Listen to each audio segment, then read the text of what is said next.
Today we're going to take a look at the WPL playoff scenarios. Typically, as the season comes to an end, the playoff picture becomes clearer. However, this season, with expansion to 6 classifications, the playoff scenarios are more muddled than ever. Let's take a look at the biggest classification, 6A.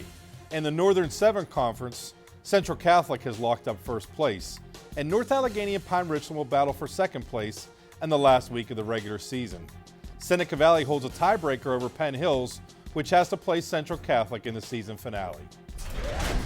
In the Southeastern Conference, all 4 playoff teams are set, and Bethel Park and Mount Lebanon will play for first and second place in the season finale.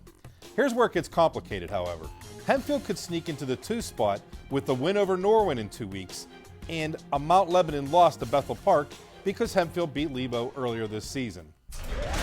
Dropping down to 5A in the Allegheny 9, all 4 playoff participants have already been decided, but what hasn't been determined is who gets to host a playoff game. West Allegheny and Woodland Hills are likely battling for the conference title tonight, although Upper St. Clair could force a 3-way tie for first place if Woodland Hills were to win tonight and Upper St. Clair beats the Wolverines next week. Moving over to the other 5A conference in the Big East, it's not quite as set in stone. Armstrong has the inside track to win the conference, having already played the strongest teams in the section and are heavily favored to win their final 2 games. McKeesport and Gateway are right behind Armstrong, and their game tonight will go a long way to determine who gets second place. Gateway also faces Franklin Regional next week, and the winner of that game is likely in for the postseason. Finally, let's look at Class 3A, where just like the 3 bigger classes, only 8 teams make the playoffs.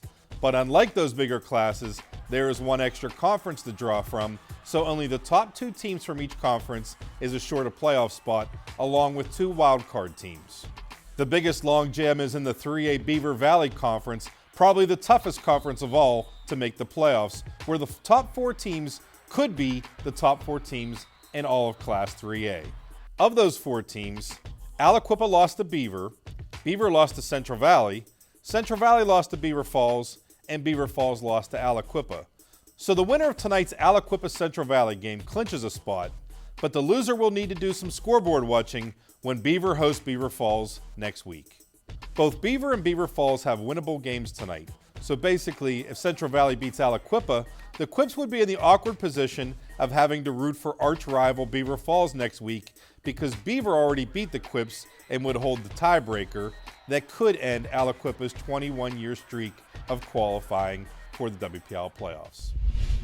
Making this whole playoff scenario even more confusing is that the WPL Class 3A champion will have a bye week following its championship game at Heinz Field, while the 4A, 5A, and 6A champions will play the very next week on their road to Hershey Park Stadium for the state championships.